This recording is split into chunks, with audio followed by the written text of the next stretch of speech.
Your husband's shadow won't carry you here, Lieutenant. The words cut through the morning air at Base Echo's training yard like a blade through silk. 43 people stood watching, cadets in formation, instructors with clipboards, maintenance crew pausing mid-task. Lieutenant Helena Ward held a single sheet of paper in her right hand, a medical exemption request for physical training. Her left hand hung loose at her side, fingers relaxed but not limp.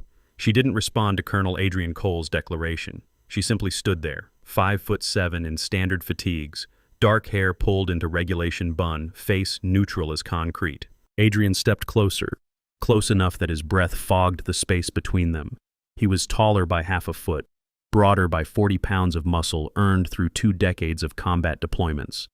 His uniform bore the insignia of someone who'd climbed the ladder fast. Too fast, some whispered, though never loud enough for him to hear. He reached down and plucked the paper from Helena's hand. She let him take it. No resistance. No protest. He held it up for the crowd to see, then opened his fingers. The paper floated down to the sand like a wounded bird. Physical issues, he read from memory, his voice dripping with theatrical sympathy. Health complications from traumatic stress. He turned to face the assembled troops. You know what we called that in my day? We called it being soft. A few nervous laughs rippled through the younger cadets. The older ones, the ones who'd seen actual combat, kept their faces blank. Sergeant Major Earl Dawson stood near the equipment shed, arms crossed over a chest decorated with 28 years of service ribbons. He didn't laugh. His eyes were fixed on Helena's stance, feet shoulder-width apart, weight distributed evenly, breathing steady and controlled. Something about the way she held herself made the hairs on the back of his neck stand up. Adrian wasn't finished. He circled Helena like a shark sensing blood in the water. Your husband was a good man, a great SEAL. But you're not him, are you? You're just the woman he left behind. He stopped directly in front of her, his face inches from hers. And this is not a place for people who hide behind paperwork. Helena's eyes never left his. She took one breath, 4 seconds in through the nose, held it for 4 seconds, released it for 4 seconds through barely parted lips. The rhythm was precise, mechanical, like counting steps in a minefield. Adrian noticed the breathing pattern and mistook it for fear. That's when he struck. The elbow came fast, a short, brutal jab aimed at her solar plexus but redirected at the last microsecond to her jaw. The crack of bone on bone echoed across the yard. Helena's head snapped to the right. Her knees buckled. She hit the sand hard, landing on her left shoulder, dust rising around her like smoke from an explosion. The silence that followed was absolute. Even the wind seemed to pause. For 3 full seconds, nobody moved. Then came the whispers, urgent and scandalized. Did he just... Oh my word. Someone needs to... But nobody stepped forward. Not yet. Adrian stood over Helena's fallen form, hands on his hips, chest heaving slightly. Not from exertion, from satisfaction. Get up, he said quietly, or stay down and prove me right. Helena pushed herself to a sitting position. Sand clung to her left cheek where blood seeped from a split along her jawbone. She touched it once with 2 fingers, examined the red smear, then wiped it on her pant leg. No wincing, no tears. She planted her right hand flat in the sand, then her left, pushed up to her knees, then to her feet. The movement was fluid, efficient, not the scrambling recovery of someone stunned by violence. It looked rehearsed, practiced. Earl Dawson's eyes narrowed. He'd seen that kind of rising before, in raids where operators took fire and kept moving because stopping meant dying. Helena stood at attention. Her jaw was already starting to swell, a dark bloom spreading beneath the skin. A single drop of blood traced a line down her neck and disappeared beneath her collar. Around her neck hung a pendant on a thin chain, not the usual religious medallion or sentimental locket. This was cylindrical, brushed steel, about the size of a lipstick tube. It caught the light wrong, like it was made of something denser than decorative metal. Earl filed that detail away. Adrian looked disappointed that she'd stood. Nothing to say? No, sir, Helena replied. Her voice was steady, no tremor, no anger, flat as a frozen lake. Then get off my training field. She turned and walked toward the barracks, not fast, not slow. Each step measured and deliberate. The crowd parted to let her through. Most wouldn't meet her eyes. A few of the women looked furious on her behalf, but none spoke up. Adrian watched her go, arms crossed, expression smug. When she disappeared around the corner of the admin building, he clapped his hands twice. "Show's over. Formation in 5. We've got a course to run." The cadets scattered. Earl remained where he was, staring at the spot where Helena had stood back up. Something nagged at him, a detail his subconscious had flagged but his conscious mind hadn't processed yet. He walked over to the patch of sand where she'd fallen. There, pressed into the ground, was the outline of her left shoulder. But the way the sand displaced, it wasn't the chaotic spray of someone thrown off balance. The impact pattern was controlled, almost like she'd rolled with the fall to distribute force, like someone trained to take hits and keep functioning. Earl looked toward this admin building. Helena was gone, but he made a mental note to watch her more closely. Widows didn't move like that. Victims didn't breathe like that. And that pendant. He'd seen similar devices before, in places where communications needed to be encrypted and carried close. He shook his head and headed back to the shed. Probably nothing. Probably just a woman trying to hold it together after losing her husband. Probably. But Earl hadn't survived 28 years by ignoring his instincts. Inside the barracks bathroom, Helena stood at the sink with the door locked. She ran cold water over a clean cloth and pressed it against her jaw, watching her reflection with clinical detachment. The swelling would peak in about 4 hours. The bruise would turn spectacular colors over the next week. She'd had worse.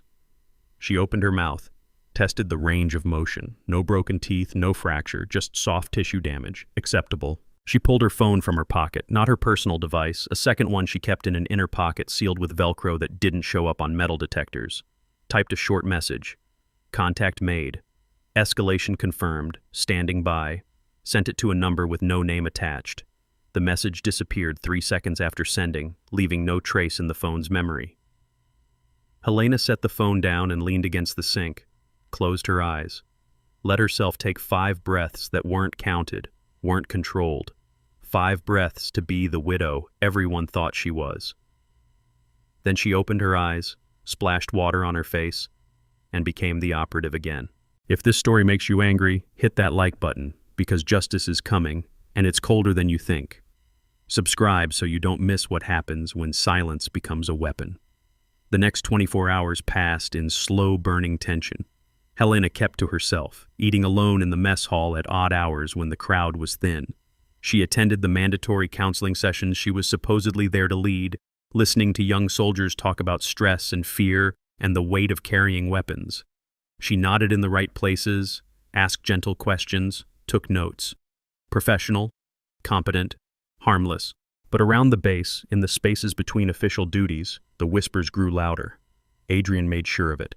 He stopped by tables in the mess hall, leaned in close to groups of soldiers, voice just loud enough to carry. Heard she's claiming PTSD from her husband's death, wants special treatment. At the gym, he commented loudly while spotting a lieutenant on bench press. Some people joined to serve, others joined to collect a check and play victim. In the motor pool, while inspecting vehicles. Ward, she'll be gone in a week. Can't handle real military life. The campaign was surgical. He never mentioned the punch, never acknowledged the violence. Instead, he painted Helena as fragile, opportunistic, undeserving. And it worked. By the end of day 2, most of the base had formed an opinion. The younger troops, the ones who worshipped Adrian's combat record, dismissed her entirely. The mid-level officers stayed neutral, unwilling to cross a colonel over someone they barely knew. Only a handful, Earl, a couple of female instructors, one grizzled warrant officer, watched and said nothing, their silence heavy with doubt. Helena felt the isolation like a physical thing, a bubble of empty space that moved with her through corridors and across the parade ground. She didn't fight it, didn't try to win hearts or correct rumors. She simply continued her routine. Wake at 5, physical therapy exercises in her room, breakfast at 6:30, counseling sessions until lunch, paperwork in the afternoon, dinner at 7, lights out by 10. The only deviation was the way she paused sometimes, standing near windows or in doorways, her eyes tracking movement across the base with the focus of someone mapping terrain. Earl noticed. On the 3rd morning, he positioned himself near the mess hall entrance, pretending to read a maintenance report while Helena collected her breakfast tray. She moved through the line efficiently. Oatmeal, black coffee, 1 banana. No wasted motion. When she reached for the coffee pot, her grip wrapped around the handle with her thumb positioned over the top, fingers curled underneath. It was the hold of someone trained to control a weapon's recoil, applied unconsciously to a coffee pot. Earl followed her at a distance as she carried her tray to a corner table, watched the way she sat with her back to the wall, facing the entrance. Saw how her eyes scanned the room in a pattern, left to right, near to far, exits first. He'd done the same thing for 3 decades. It was operator behavior, threat assessment. You didn't learn that in counseling school. He approached her table. "Mind if I sit, Lieutenant?" Helena looked up, assessed him in one glance. "Sergeant Major, please." Earl set his tray down and lowered himself into the chair with the careful movements of a man whose knees remembered every parachute landing. They ate in silence for a minute. Then he spoke, voice low enough that nearby tables couldn't hear. "That's quite a bruise."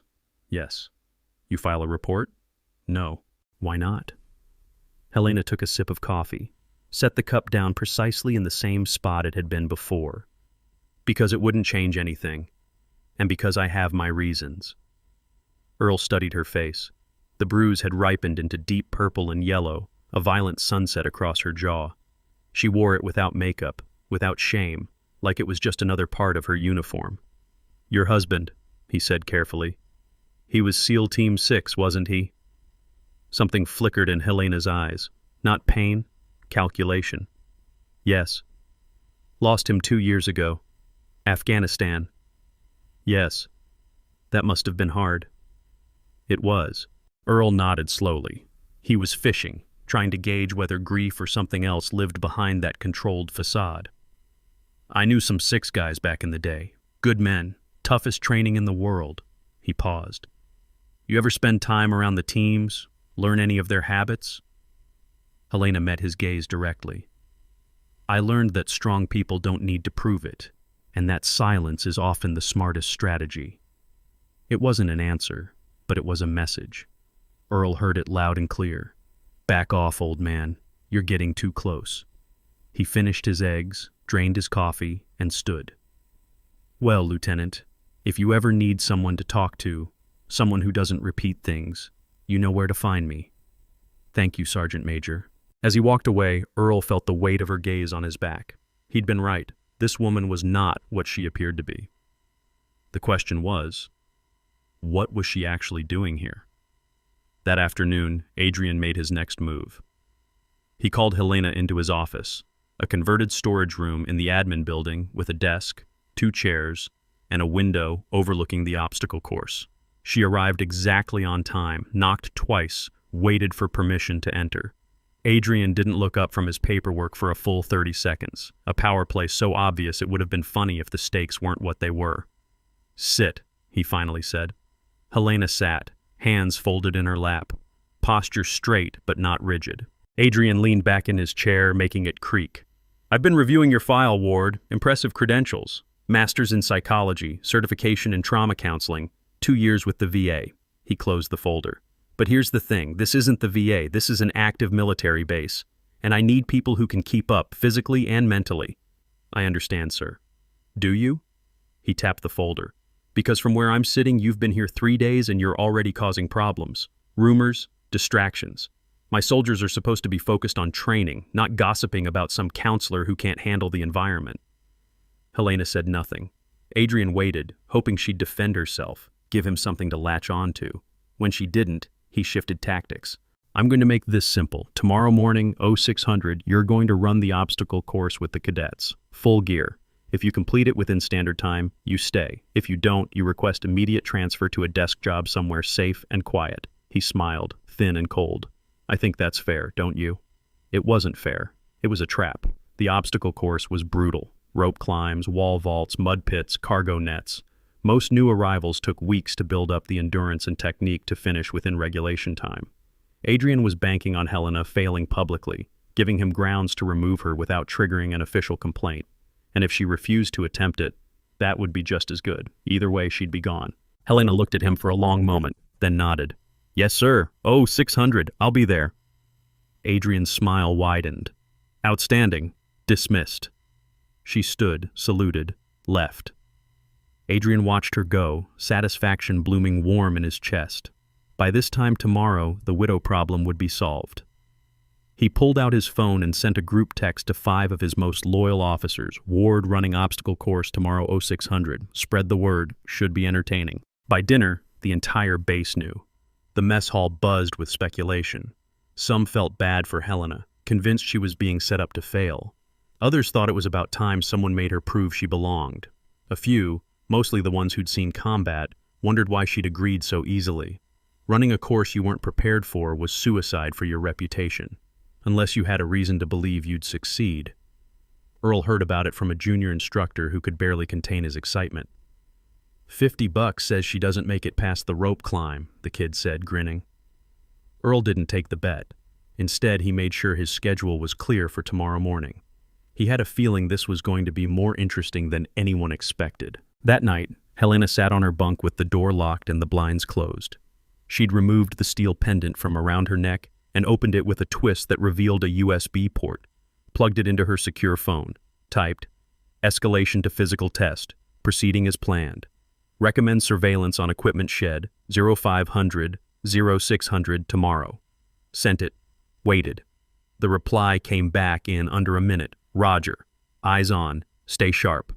She disconnected the device, sealed it, hung it back around her neck. Then she lay down fully clothed on top of the covers and closed her eyes. Sleep came easily. It always did before a mission. At 4:55 the next morning, the equipment shed was dark and silent. At 4:57, the side door opened. A figure slipped inside, moving with confidence in the blackness. No flashlight, just hands that knew exactly where everything was stored. The figure located the gear bag labeled Ward H and unzipped it. Inside was standard issue climbing equipment, harness, carabiners, rope, gloves. The figure selected the 2 carabiners attached to the harness and examined them by feel. Found the locking mechanism, loosened it 3/4 of a turn. Not enough to be obvious on visual inspection, but enough that under body weight and stress, the lock would fail. The figure zipped the bag, exited the shed, disappeared into pre-dawn darkness. 90 seconds, start to finish. No witnesses. No cameras in that corner of the base. Perfect. Except for the micro camera mounted inside a ventilation grate, installed 2 nights ago by someone who knew exactly what to look for. The camera watched, recorded, transmitted the footage in real time to a server located 300 miles away, where Commander Noah Pierce watched on his tablet from a hotel room, drinking bad coffee and taking notes. "Got you," Noah murmured. He zoomed in on the figure's hands as they worked the carabiner, captured a clear frame showing the deliberate sabotage. Then he picked up his phone and sent a message. Evidence secured. Proceed. At base echo, Helena's phone buzzed silently under her pillow. She checked it, read the message, deleted it, stood and dressed in her PT uniform, laced her boots with the methodical care of someone who'd done it 10,000 times, checked her watch. 5:30. Time to move. The obstacle course at 0600 was not the quiet morning training session Adrian had advertised. Word had spread like wildfire. By the time Helena arrived, over 70 people had gathered around the perimeter. Cadets, instructors, support staff, even a few officers from other units who'd heard the rumors and wanted to see the spectacle. Adrian stood near the starting line, arms crossed, looking pleased with the turnout. He'd positioned this as entertainment, and the crowd had delivered. Helena approached alone. No supporters, no allies. She wore standard PT gear, her hair braided tight, the bruise on her jaw now a faded green-yellow that looked worse in the harsh morning light. She stopped in front of Adrian and stood at attention. "Ready, Lieutenant?" His voice carried, projecting to the crowd. "Yes, sir." "Good." He gestured to the course. "Regulation time is 12 minutes. You've got 15 because I'm feeling generous. After the rope climb, you'll hit the wall vault, then the mud crawl, then the cargo net. Finish line is at the far end. Any questions?" "No, sir." "Then let's see what you've got." He raised his hand, paused for dramatic effect, then dropped it. "Go." Helena moved. Not sprinting, not rushing. She approached the first obstacle, a series of low hurdles at a controlled jog. Cleared them with economical movements, no wasted energy. The crowd watched, waiting for her to falter. She didn't. She reached the rope climb, the first major test, a 30-foot vertical rope hanging from a steel frame, swaying slightly in the breeze. Earl stood near the back of the crowd, eyes locked on Helena's gear bag sitting open near the start line. He'd watched her collect it from the shed, watched her do a quick visual check of the equipment, but you couldn't see a loosened carabiner lock just by looking. You'd only know when it failed. Helena pulled on her climbing harness, attached the carabiners with practiced efficiency. The crowd murmured. Someone near the front said, "She actually knows how to use that stuff." Adrian frowned slightly. Helena gripped the rope, placed her boots against it, and began to climb. Hand over hand, smooth and rhythmic. 10 feet, 20 feet. The rope swayed with her weight. She was halfway up when the first carabiner lock slipped. The metallic click was almost inaudible under the morning wind, but Helena felt it, a sudden looseness in the safety line that shouldn't be there. Her training kicked in faster than thought. Without hesitation, she released the primary rope with her left hand and grabbed the secondary safety line that ran parallel, a backup most climbers ignored. Her right hand maintained grip on the main rope as her body weight shifted. The crowd gasped. It looked like she was about to fall. Earl's heart slammed against his ribs. "Grab the secondary," he shouted, but she'd already done it. Helena's fingers wrapped around the backup line with the precision of someone who'd trained for exactly this scenario. She hung suspended for 2 seconds, legs swinging, then pulled herself up using the secondary line alone. Raw upper body strength, no panic, no hesitation. She reached the top of the frame, touched the bell that marked completion, and descended using the backup line exclusively, ignoring the sabotaged equipment entirely. When her boots hit the ground, the crowd was silent, stunned. That wasn't luck. That was skill, muscle memory, the kind of recovery you only performed if you drilled it hundreds of times until it became reflex. Adrian's face had gone pale. How did you? Helena unclipped the harness and let it fall to the ground. The loosened carabiner was now visible, hanging wrong, lock clearly compromised. She didn't point it out, didn't need to. Earl was already walking toward it, his expression dark as a thunderstorm. He picked up the harness, examined the equipment, then looked at Adrian with something cold and dangerous in his eyes. "This carabiner's been tampered with," Earl said loudly. "Lock's been loosened. She should have fallen." The crowd erupted, voices overlapping, accusations flying. Adrian stepped forward, hands raised. "Now hold on. That's a serious claim." "It's a serious fact," Earl snapped. "Someone sabotaged this gear, and since Lieutenant Ward is the only person scheduled to use it, I'd say someone wanted her to get hurt." He turned to face the crowd. "Who had access to the equipment shed between midnight and 0500? Nobody answered. Adrian's jaw worked like he was chewing glass. "This is ridiculous. Gear malfunctions happen. It doesn't mean—" "I check every piece of equipment in that shed personally," Earl interrupted. "I checked these carabiners 2 days ago. They were fine." He looked at Helena. "You do a pre-climb inspection, Lieutenant?" Helena nodded. "Visual only. The compromise wasn't obvious." "But you knew to grab the secondary line." "Yes. That's not standard training. That's advanced rescue technique." Helena said nothing. Just stood there. Blood from her earlier injuries starting to seep again from the exertion. Breathing controlled. Face unreadable. The crowd watched her like she'd just performed a magic trick they couldn't figure out. Adrian looked between her and Earl, realizing he was losing control of the narrative. "Everyone back to morning duties," Adrian barked. "Show's over. Ward, my office. Now." "Respectfully, sir, I'd like to complete the course," Helena said quietly. Adrian stared at her. "You're not serious." "You gave me 15 minutes. I've used 6. She picked up a pair of work gloves from the gear bag. "I'd like to finish." The crowd held its breath. This was insane. She'd just survived sabotage and she wanted to keep going. Adrian's options were limited. If he stopped her now, it would look like he was afraid of what she might prove. If he let her continue and she completed the course, he'd have to acknowledge she belonged here. Either way, he was cornered. "Fine," he said through clenched teeth. "Finish." Helena walked to the wall vault. 12 feet of vertical timber, no handholds. She backed up 10 paces, then ran. Hit the wall at speed, planted her left foot halfway up, pushed off, grabbed the top edge with both hands, and hauled herself over in one smooth motion. Dropped to the other side, rolled to absorb impact, came up running. The crowd started to wake up, a few scattered claps breaking out. She hit the mud crawl. 50 feet of barbed wire stretched over ankle-deep mud. Dropped to her belly and moved like a snake, elbows and knees driving her forward, head down, no hesitation. Emerged at the far end, covered in dirt, face streaked brown, and went straight to the cargo net. Climbed it like she'd been doing it her whole life. Over the top, down the other side, Sprint to the finish line. She crossed it with 4 minutes to spare. The crowd exploded, cheering, whistling, cadets pumping fists in the air. Even some of the ones who'd doubted her couldn't help but react to the sheer determination on display. Earl was grinning, a rare sight. Adrian looked like he'd swallowed a live grenade. Helena walked back to the start line, breathing hard but steady, stopped in front of Adrian. 12 minutes, sir, within regulation. Adrian couldn't speak. His face was red, veins standing out on his neck. Finally, he managed. Get cleaned up. Report to my office in 1 hour. Yes, sir. As Helena walked toward the barracks, Earl fell into step beside her, kept his voice low. That was one heck of a performance, Lieutenant. Thank you, Sergeant Major. You mind telling me where you learned to climb like that? Helena glanced at him, saw the question behind the question, decided to give him a slice of truth. My husband taught me, said it might save my life someday. Smart man. He was. They reached the barracks door. Earl stopped. Listen, I don't know what's going on here, but that gear didn't loosen itself. And you handled that rope failure like you've trained for it. He paused. If someone's trying to hurt you, you need to report it, officially. Helena met his eyes.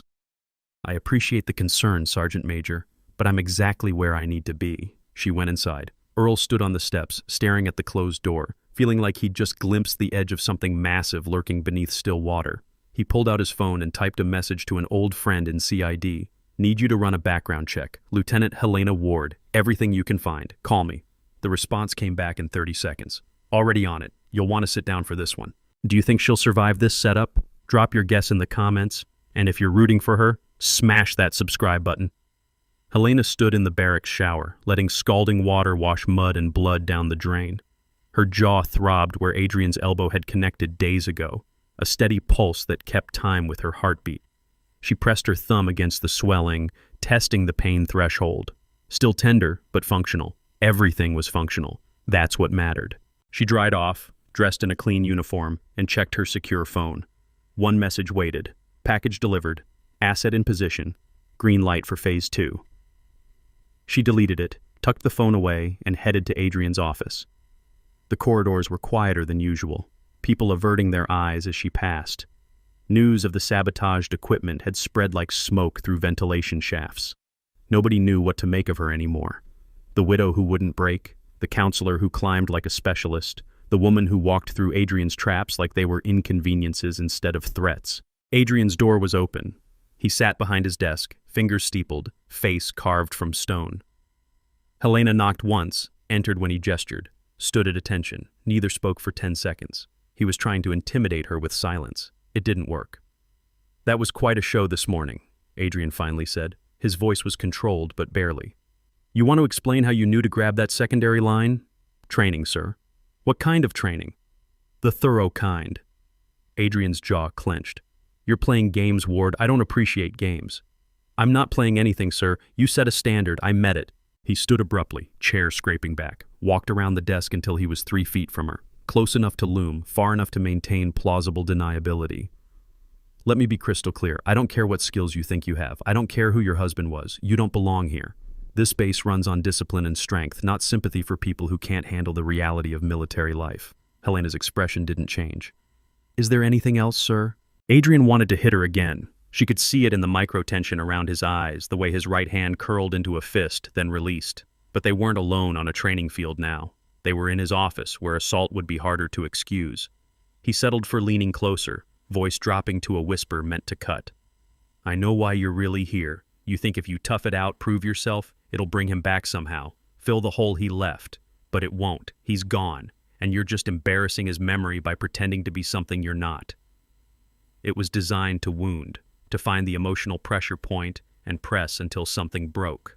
Helena looked at him with eyes like frozen lakes and said, Permission to speak freely, sir? Granted.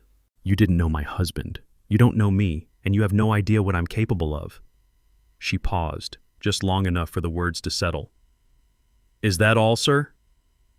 Adrian's face flushed dark red. Get out. Helena saluted, turned, left. Behind her, she heard something hit the wall, a coffee mug probably, shattering into ceramic shrapnel.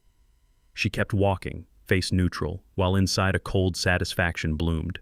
He was rattled, making mistakes. That's exactly what she needed. The next escalation came that evening. Helena was in her quarters, reviewing counseling notes, when her personal phone buzzed.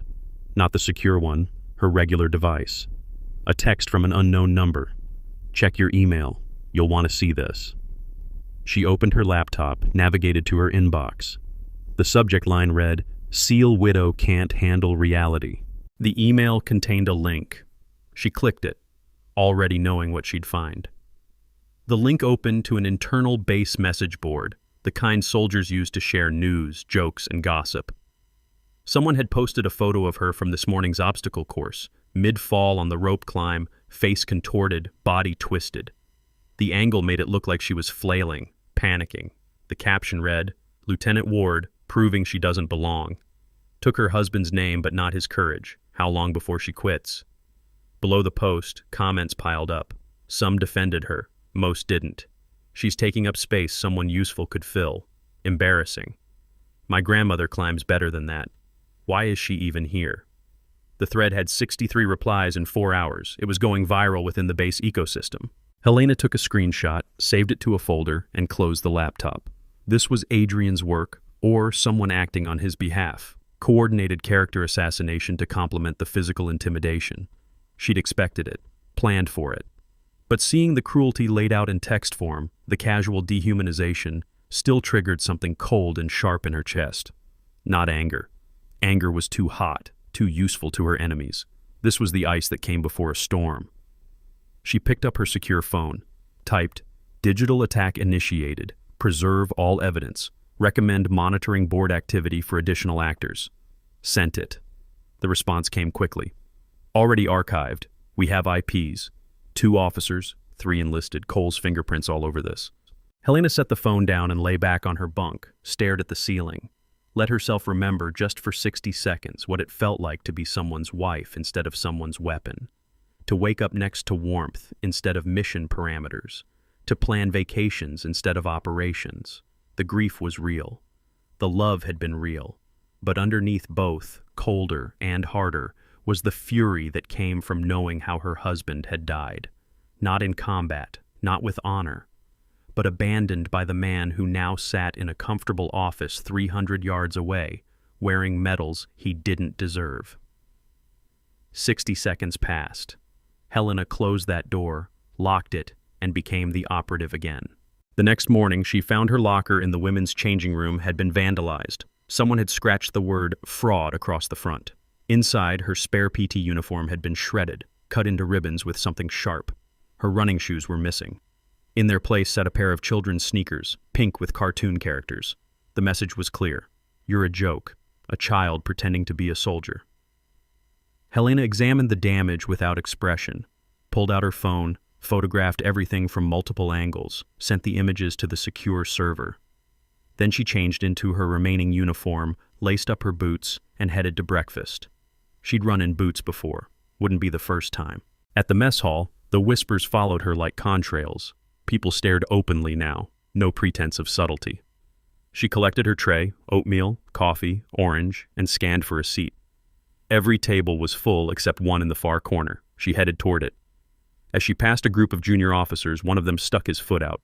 She saw it coming, adjusted her path by 6 inches, kept walking.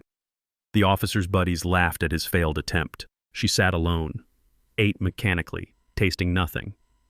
Across the room, Adrian held court at a table surrounded by his loyal cadre.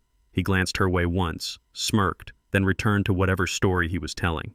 His audience laughed on cue, too loud, performing for his approval. Helena noted each face, memorizing details. Every person who participated in this campaign was digging their own hole. She was just holding the shovel. Earl entered the mess hall, spotted Helena, and headed straight for her table. Sat down without asking. "Morning, Lieutenant." "Sergeant Major." He set his tray down, then leaned in close. "I heard about your locker, and I saw that garbage on the message board." His voice was low, urgent. "This has gone too far. You need to file an official complaint, IG investigation, the whole deal. What they're doing is harassment, plain and simple." Helena sipped her coffee. "I appreciate your concern. That's not an answer." She looked at him directly. "I know what I'm doing." "Do you?" "Because, from where I'm sitting, You're getting crucified and you're just taking it. Earl's frustration was evident, the kind that came from watching injustice unfold and feeling powerless to stop it. You've got rights, protections, use them. Some battles aren't fought in boardrooms, Sergeant Major. Then where are they fought? Helena didn't answer, just held his gaze until he looked away, shaking his head. You're either the bravest person I've ever met or the most foolish. I haven't figured out which. Maybe both. Earl almost smiled. Your husband taught you to climb. What else did he teach you? That patience is a weapon, and that the best traps are the ones your enemy builds for themselves. Before Earl could respond, a commotion erupted near the entrance. Raised voices, the scrape of chairs. Helena and Earl turned to see Adrian approaching, flanked by 2 MPs. The mess hall went quiet, everyone sensing drama. Adrian stopped at Helena's table, looked down at her with theatrical disappointment. Lieutenant Ward, these officers need to speak with you. Helena stood. Regarding what, sir? One of the MPs, a corporal with a clipboard, stepped forward. Ma'am, we've received a complaint that you've been accessing restricted areas without authorization. Specifically, the equipment shed between 0300 and 0400 yesterday morning. We need you to come with us for questioning. The mess hall exploded with whispers. Helena felt dozens of eyes boring into her back. This was a new angle, accuse her of the very crime someone else had committed, gaslight her into looking guilty. She could deny it, cause a scene, make herself look desperate, or she could play along and see where this led. Of course, she said calmly, lead the way. The MPs escorted her out. Adrian watched her go, satisfaction glowing warm in his chest. By lunch, everyone would believe she'd been caught red-handed. By dinner, her credibility would be ashes, and without credibility, she was nothing. Earl sat frozen at the table, jaw clenched so hard his molars ached. Something was deeply wrong. The timing was too convenient, the accusation too neat. He pulled out his phone and called his CID contact. I need an update on that background check. Now. The voice on the other end was grave. Earl, you're not going to believe this. Helena Ward isn't just a counselor. She's what? A pause. Classified. But I can tell you this much. She's got security clearance 3 levels above Cole's, and there's a notation in her file that says any interference with her activities should be reported immediately to a Commander Noah Pierce. Ring any bells? Earl's blood ran cold. Pierce, he's CID, Counterintelligence Division. Correct. And he arrived at the base last night, checked into the visiting officers' quarters under a fake requisition. Earl, whatever's happening here, it's bigger than a harassment case. Way bigger. Earl hung up and stared at the table where Helena had been sitting. The coffee in her mug was still steaming. He thought about the way she moved, the way she breathed, the pendant around her neck. The pieces were clicking into place, forming a picture he should have seen days ago. Helena Ward wasn't a victim. She was bait, and Adrian had just swallowed the hook. In the MP station, Helena sat in a windowless interview room, hands folded on the metal table. The 2 MPs stood outside, conferring in low voices. She knew they had nothing, no evidence, no footage, no witnesses, because she hadn't been anywhere near that shed. But someone had, and that someone had been recorded by equipment the MPs didn't know existed. She just had to wait for the right moment. The door opened. Commander Noah Pierce entered, dressed in standard officer uniform with no distinguishing marks. He dismissed the MPs with a gesture, closed the door, and sat across from Helena. For 10 seconds, they just looked at each other. Then Noah's mouth quirked into a tired smile. You look terrible. You should see the other guy. I have. He looks smug. Won't last. Noah opened a folder, spread photographs across the table. We've got him on equipment tampering, harassment, destruction of personal property, and about 6 separate violations of conduct unbecoming. The IP trace on that message board post leads directly to his office computer. And this morning's false accusation? He tapped one photo. That's witness intimidation. We've got enough to bury him. Helena looked at the evidence dispassionately. What about the mission report, the original one, from Afghanistan? Noah's expression darkened. We accessed the sealed files. Your husband's helmet cam footage matches what you've been carrying. Cole ordered the withdrawal 15 minutes before the ambush. Left your husband and 4 others to hold a position he knew was compromised. Then he falsified the after-action report, claimed tactical necessity, got a Bronze Star for leadership under fire. The words hung in the air like smoke from a funeral pyre. Helena's hands remained perfectly still on the table, but something behind her eyes shifted, hardened. How soon can you move? There's one problem, Noah said. We need him to act one more time. Something public, something undeniable. Right now, a good lawyer could argue the equipment tampering was negligence, the online harassment was junior officers acting independently. We need him to personally cross a line that can't be excused. He will. He's escalating. How do you know? Helena touched the pendant at her throat. Because men like him can't help themselves. You back them into a corner, they don't surrender. They lash out. Noah studied her. Are you sure you want to finish this? We could pull you now, build the case with what we have. No. The word was absolute. He needs to face every name he left behind, including mine. Noah nodded slowly. Then we wait. But Helena, he waited until she met his eyes. The moment he makes physical contact again, we move. I won't risk you getting seriously hurt. Understood. And if things go sideways, you abort. That's an order. Yes, sir. Noah gathered the photos, returned them to the folder. For what it's worth, your husband would be proud. What you're doing, it takes a special kind of courage. Helena's expression didn't change, but something in her voice softened. He'd tell me I was being reckless and stubborn. Then he'd help me plan it better. Sounds like a good man. The best. Noah left. The MPs returned, told Helena the accusation had been dropped due to lack of evidence, and released her with insincere apologies. She walked back across the base in midday sun, aware of every stare, every whispered comment. The rumor mill had already churned the story into a dozen variations. Some said she'd been caught and released on a technicality. Others claimed she had connections protecting her. The truth, that she'd been cleared because she was innocent, was the least popular version. Justice just walked onto that field. If this hit you in the chest, hit that share button and subscribe, because her story isn't over. That afternoon, Adrian called an unscheduled assembly in the main training yard, mandatory attendance for all personnel. Over 200 soldiers gathered in formation, confused and wary. Adrian stood on a raised platform, microphone in hand, looking every inch the commander. Helena stood in the back row, expressionless. I want to address something, Adrian began, voice booming across the yard. There's been a lot of talk lately, rumors, distractions. And it ends today. He paused for effect. Lieutenant Ward came to this base under the guise of serving as a counselor. But her actions, the complaints she's generated, the disruptions to training, the questionable behavior, these things don't reflect the standards we uphold. Helena felt 200 pairs of eyes shift toward her, stayed perfectly still. Therefore, effective immediately, Lieutenant Ward will be reassigned to administrative duties pending a full review of her conduct. She will no longer participate in physical training, will not interact with cadets, and will confine her activities to her office. Adrian's smile was thin and victorious. This decision is final. It was a power play dressed as policy. No due process, no appeal, just Adrian using his rank to isolate her completely, strip away any remaining credibility.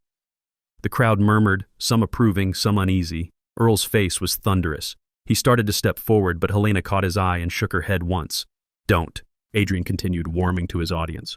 I know some of you feel I'm being harsh, but leadership means making tough calls. It means protecting the integrity of this base from people who don't belong. Colonel Cole, the voice cut through Adrian's speech like a blade through silk.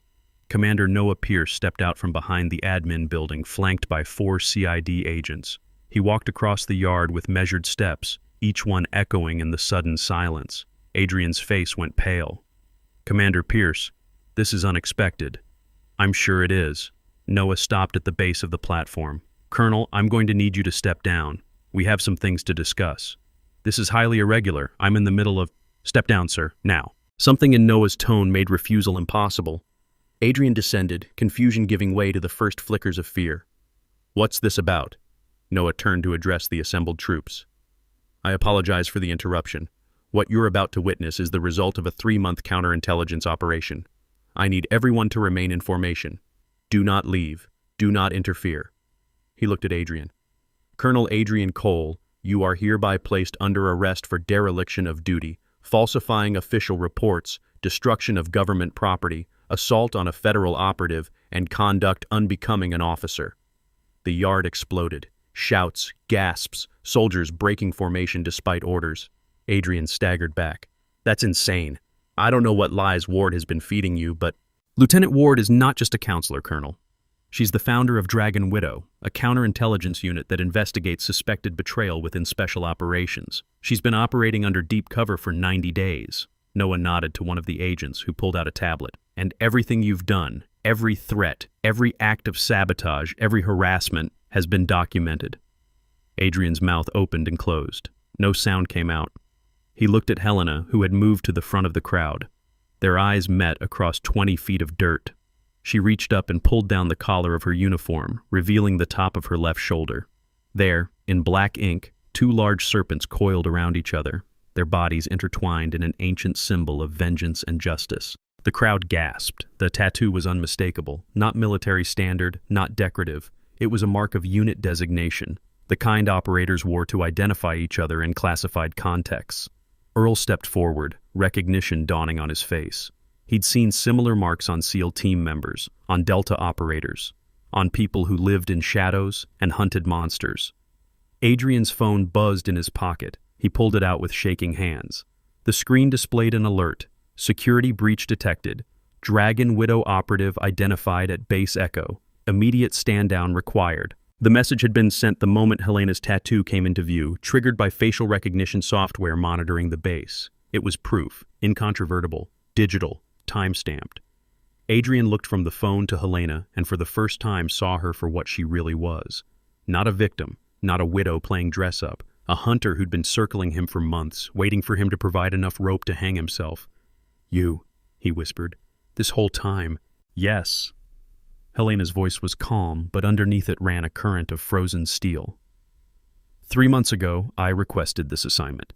Came to your base under false pretenses. Let you think I was weak, broken, easy to intimidate.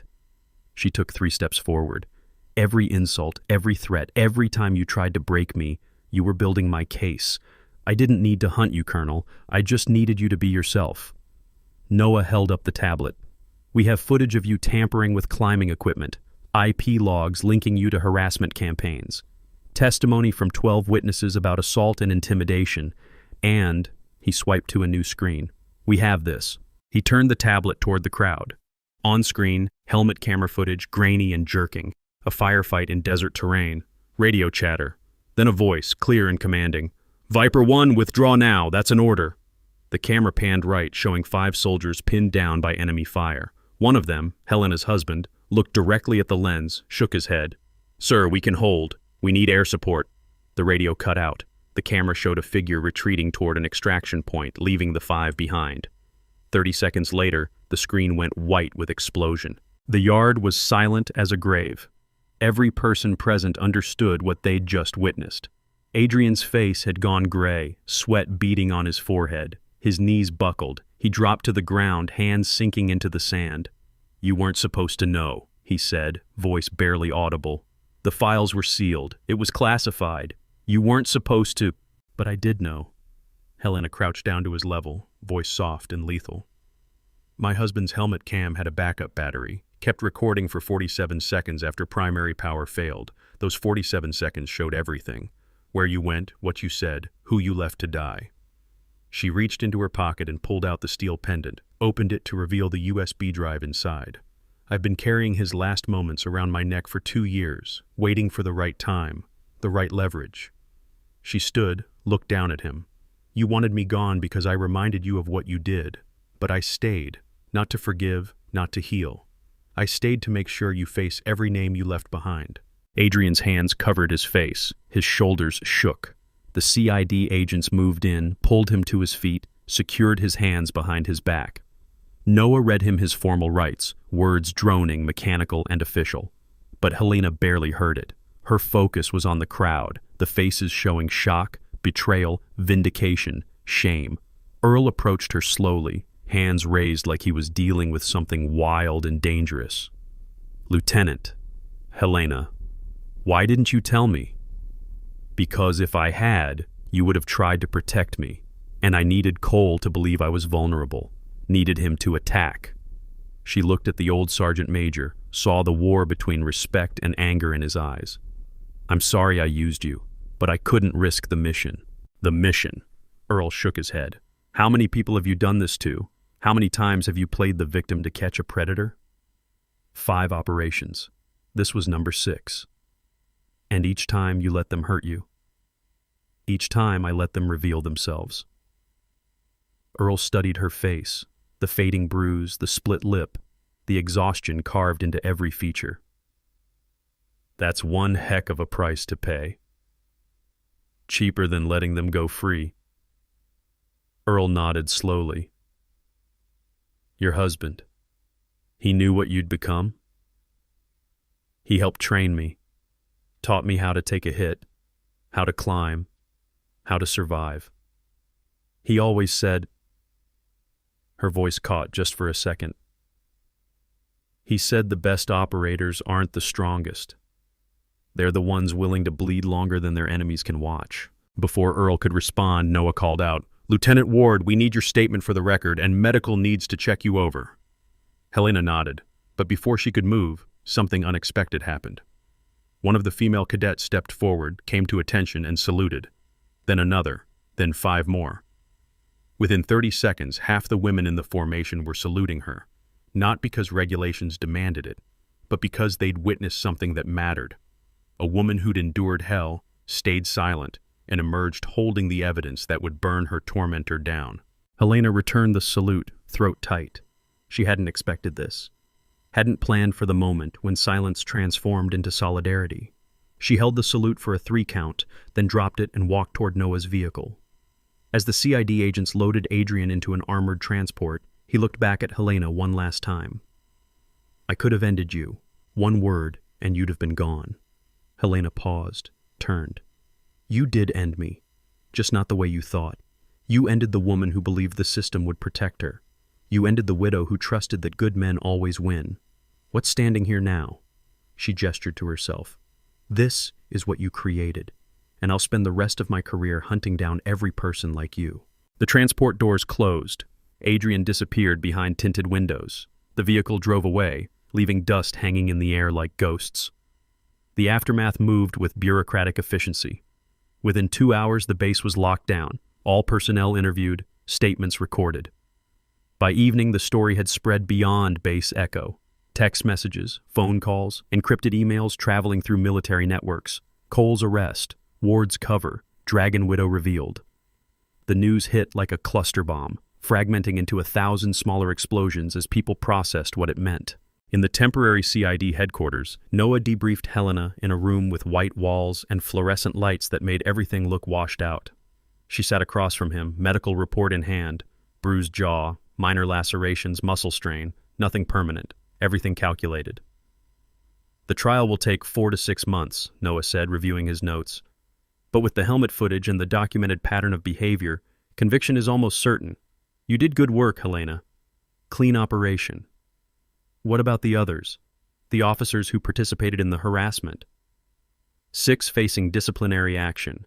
2 will likely be discharged. The rest get mandatory retraining and permanent marks on their records. Noah looked up. Is that enough for you? Helena considered. It has to be. The system isn't perfect, but it's what we have. What about you? Medical leave, reassignment, whatever you need. I want my next assignment. Noah raised an eyebrow. You're serious? After this? Especially after this. There are 12 other names on the list. 12 suspected cases of officers who abandoned teams, falsified reports, played politics with soldiers' lives. She leaned forward. Cole was number 6. I have 6 more to go. Helena, you can't keep doing this. The toll it takes is mine to pay. Sir, with respect, I know what I signed up for. My husband and 4 others died because someone decided his career mattered more than their lives. I won't stop until every person who made that same choice answers for it. Noah was quiet for a long moment. Then he nodded. I'll send you the briefing on number 7, but you're taking 2 weeks leave first. Non-negotiable. Understood. As Helena left the headquarters, Earl was waiting outside, leaning against a concrete barrier. The sun was setting, painting the base in shades of amber and shadow. He straightened when he saw her. Thought you might want some company for the walk back, he said. I appreciate that, Sergeant Major. They walked in silence for a minute. Then Earl spoke. I've been in this life 30 years, seen things that would break most people. But what you did, that's a different kind of strength, the kind that scares me a little. Why does it scare you? Because it costs something I can't measure. Every time you let someone hurt you, every time you swallow your pride and play weak, something inside has to break to allow that. I worry you'll run out of pieces to break. Helena thought about that. My husband used to say the same thing. He'd patch me up after training, tell me there were other ways to fight, safer ways. What did you tell him? That safe doesn't catch monsters, and someone has to be willing to walk into the dark. Earl nodded slowly. He'd be proud and worried, same as me. They reached Helena's quarters. She paused at the door, turned to face him. Thank you, Sergeant Major, for seeing me when everyone else looked away, for being the one person who questioned the narrative. Just doing my job. No, you did more than that. You reminded me that there are still good people worth protecting. She extended her hand. Earl shook it, his grip firm and steady. If you ever need a reference for Dragon Widow recruitment, Earl laughed, a rough sound like gravel shifting. I'm too old for field work, but I'll keep my eyes open. Send you candidates. I'd like that. Helena went inside, closed the door, and stood in the darkness of her room for a full minute. Let the mission end. Let the operator mask slip away. Let herself be, just for 60 seconds, a woman who missed her husband and wondered if the price of justice was too high. Then she turned on the lights, opened her laptop, and began writing her after-action report. By morning, it would be filed. By next week, she'd have a new name, a new cover, a new monster to hunt. The cycle would continue until all 12 names were crossed off, or until she broke trying. 3 days later, Helena stood in the base chapel, not for religious reasons, but because it was the only place quiet enough to think. Early morning light filtered through simple windows, casting geometric patterns on the floor. She held her husband's dog tags in one hand, the steel pendant in the other. It's done, she said quietly to the empty room, to the memory of the man who taught her how to climb, how to fight, how to survive. Cole will face charges. The others who helped him will face consequences. Your name is cleared. Your sacrifice is recognized. The tags swung gently on their chain, catching light. She closed her fingers around them, metal warming against her palm. I know you'd tell me to stop, to let it go, to find some other way to live. She smiled sadly. But you also knew I wouldn't listen. You married a stubborn woman, remember? You said it was your favorite quality, right before it became your biggest frustration. A door opened behind her. Noah entered, respectful and quiet. Ready? Almost. Helena tucked the dog tags inside her shirt, close to her heart, clipped the pendant back around her neck. What's the next assignment? Fort Bragg. Major suspected of abandoning a hostage rescue team in Yemen. 6 soldiers captured, 2 killed. He's been nominated for promotion. Helena turned from the altar, face settling into the calm, controlled expression of someone preparing for battle. When do I leave? 72 hours. I'll be ready. They walked out together into morning sun. Across the yard, base life continued. Formations, training, the machinery of military order grinding forward. But something had shifted. In the mess hall, conversations were quieter, more thoughtful. In the gym, female soldiers trained harder, inspired by proof that resilience could defeat power. In offices, commanders reviewed policies about harassment, about reporting, about accountability. One operation wouldn't fix everything. One arrest wouldn't cure the disease of corruption. But it was a crack in the armor, a message sent, a promise kept. As Helena packed her belongings that afternoon, Earl stopped by one last time, handed her a small package wrapped in brown paper. What's this? Open it. Inside was a coin, not challenge issue, but something older. Worn edges, faded inscriptions. Earl's unit coin from his first deployment decades ago. For luck, he said, and to remind you that not everyone in this life is a monster. Some of us are just trying to do right. Helena held the coin, felt its weight. I'll keep it safe. And I'll keep an eye out for operators with broken carabiners and stories that don't add up. If I find any, I'll send them your way. I'd appreciate that, Sergeant Major. After he left, Helena sat on her empty bunk and added the coin to her collection of totems. Dog tags, pendant, now this. Pieces of the people who'd believed in her, trusted her, helped her become the weapon she needed to be. Her phone buzzed. A message from Noah. Briefing materials attached. Subject profile, suspected timeline, cover identity, review and confirm by 1800. She opened the files, began reading. Major Richard Vance, 15-year career, decorated for valor, suspected of leaving 6 soldiers behind to save political relationships with a foreign government. The photos showed a man in his 40s, confident smile, uniform crisp. He looked nothing like Cole. But Helena knew that didn't matter. Monsters wore all kinds of faces. She read until sunset, memorizing details, building the profile. Then she closed the files and wrote a single message. Confirmed. I'm ready. But before she sent it, she pulled out a journal from her bag, a leather-bound book she'd kept since her husband's death. Flipped to a page near the back where she'd written 12 names. Found number 6, Adrian Cole. Drew a single line through it. 11 names remained.